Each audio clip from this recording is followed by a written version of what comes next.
UP में जब love जिहाद का कानून पहले से था तो फिर योगी सरकार इसे दोबारा लेकर क्यों आई?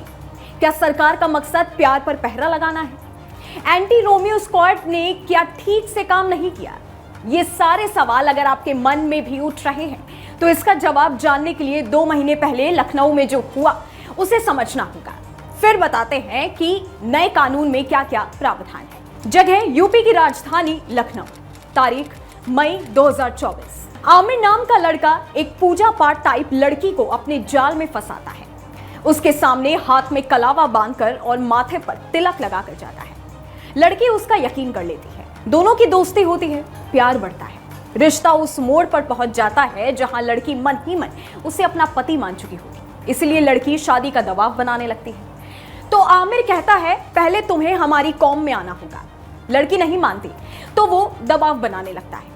बात यहां तक पहुंच जाती है कि एक बार लड़की अपने घर वालों को फोन कर कहती है मुझे बचा लो। पुलिस सर्विलांस की मदद से लोकेशन ट्रेस कर लखनऊ के ऐशबाग स्टेशन पर पहुंचती है। वहां से 4 आरोपियों को गिरफ्तार करती है। ऐसी कई कहानियां लखनऊ से लेकर बहराइच तक से सामने आई है, जहां पहचान छिपाकर शादी की गई, फिर लड़कियों को कई मुश्किलें झेलनी पड़ी। और ये तब हुआ जब योगी सरकार कानून बना चुकी थी, जिसमें ऐसा करने वालों के लिए 50,000 जुर्माना और 10 साल की सजा का प्रावधान था। पर जब मामले नहीं रुके तो अब योगी सरकार ने इसे और कठोर बना दिया। संशोधित कानून के मुताबिक अब आरोपी को 1 करोड़ जुर्माना देना होगा। यूपी विधि विरुद्ध धर्म संपरिवर्तन प्रतिषेध संशोधन विधेयक के प्रावधान। धोखे से धर्म परिवर्तन कराने या शादी कराने पर 3 से 10 साल की जेल, 25,000 जुर्माना। नाबालिग SC/ST महिला के साथ ऐसा करने पर 5 से 14 साल की जेल और 1 लाख का जुर्माना। सामूहिक धर्म बदलवाने पर 7 से 14 साल की जेल और 1 लाख रुपए जुर्माना देना पड़ेगा। पहले जो सजा सिर्फ 10 साल की थी उसे बढ़ाकर अब उम्र कैद कर दिया गया है। यानी डरा धमकाकर अगर किसी ने गलत करने की कोशिश की तो फिर उसे जिंदगी भर जेल में रहना पड़ेगा। योगी आदित्यनाथ ने विधानसभा में खड़े होकर साफ साफ कहा है हमारी सरकार महिलाओं को लेकर काफी गंभीर है। ये सरकार महिला सुरक्षा के प्रति पूरी तरह गंभीर है और उस गंभीरता का परिणाम ही है कि प्रदेश के अंदर इस सरकार ने आने के बाद सबसे पहले सौदों पर लगाम कसने के लिए जो कार्रवाई की एंटी रोमियो स्क्वाड का गठन, उसका एक उदाहरण है। और मुझे बताते हुए दुख है कि एंटी रोमियो स्क्वाड का जब हमने गठन किया था सबसे पहले समाजवादी पार्टी ने इसका विरोध किया था, उसने विरोध किया था। और मुझे बोलने में भी कोई संकोच नहीं है कि महिला संबंधी अपराध से जुड़े हुए ज्यादातर मामलों में समाजवादी पार्टी से डायरेक्ट या इनडायरेक्ट जुड़े हुए लोग उसमें इन्वॉल्व पाए जाते हैं। और यही नहीं, महिला संबंधी अपराध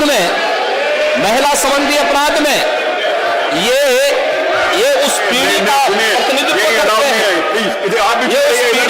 ये उस पीढ़ी का प्रतिनिधित्व करते हैं जिस पीढ़ी ने कहा था, जिसने कहा था कि लड़के हैं गलती कर देते हैं।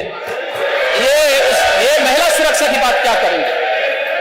ये महिला सुरक्षा के लिए तो समाजवादी स्वयं ही एक गंभीर खतरा है। योगी का ये बयान इसलिए भी अहम है क्योंकि देश के अलग अलग हिस्सों में कुछ टोपी वालों का एक अलग मिशन चल रहा है। झारखंड के एक जिले में आदिवासी महिलाओं को बहला फुसलाकर इस्लाम में शामिल किया जा रहा है। वहां के कई इलाकों की सरपंच महिलाएं हैं जबकि उनके पति मुस्लिम हैं।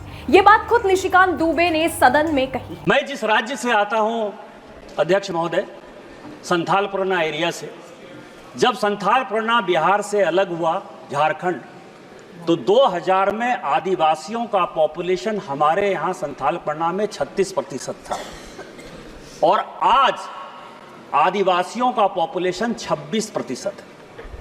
10% आदिवासी कहाँ गायब हो गए, कहाँ खो गए? जो आदिवासी महिलाएं हैं उनके साथ बांग्लादेशी घुसपैठिए शादी कर रही है। हिंदू और मुसलमान का सवाल नहीं है। हमारे यहाँ जो लोकसभा का चुनाव लड़ती हैं महिला, आदिवासी कोटे से लड़ती हैं, उनके पति मुसलमान हैं। जिला परिषद की जो अध्यक्षा हैं उनके पति मुसलमान हैं। मुखिया जो आदिवासी होते हैं, और ये टोटल जो है आप समझे हमारे यहाँ 100 आदिवासी मुखिया है जो आदिवासी के नाम पर है और उसके पति जो है सभी के सभी मुसलमान हैं।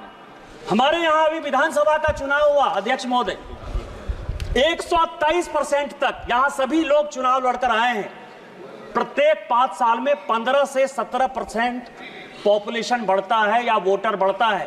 हमारे यहां 123%। जय मैं जिस लोकसभा से आया उसकी एक विधानसभा मधुपुर में लगभग 267 बूथों पर 117% मुसलमानों की आबादी बढ़ गई। और पूरे आप समझिए कि टोटल जो है झारखंड में कम से कम 25 विधानसभा ऐसी है जहां 123%, 110% आबादी बढ़ी है। ये एक बड़ा चिंता का विषय है। बीते दिनों यूपी के रायबरेली और अमेठी में 20,000 फर्जी प्रमाण पत्र बनाने वाला जिशान पकड़ा गया, जो बांग्लादेशियों और रोहिंग्याओं को यहां बसा रहा था। हालांकि यहां समझने वाली बात यह भी है कि योगी ने जो नया कानून बनाया है उसे लेकर कई तरह के अफवाहें भी फैलाई जा रही हैं, जैसे 2 कौम की लव मैरिज पर इससे रोक लग जाएगी। तो ऐसा नहीं है। योगी का कानून सिर्फ गलत करने वालों के लिए है, ना कि सच्चा प्यार करने वालों के लिए। आपकी इस वीडियो के बारे में क्या राय है, हमें नीचे कमेंट सेक्शन में जरूर बताइएगा।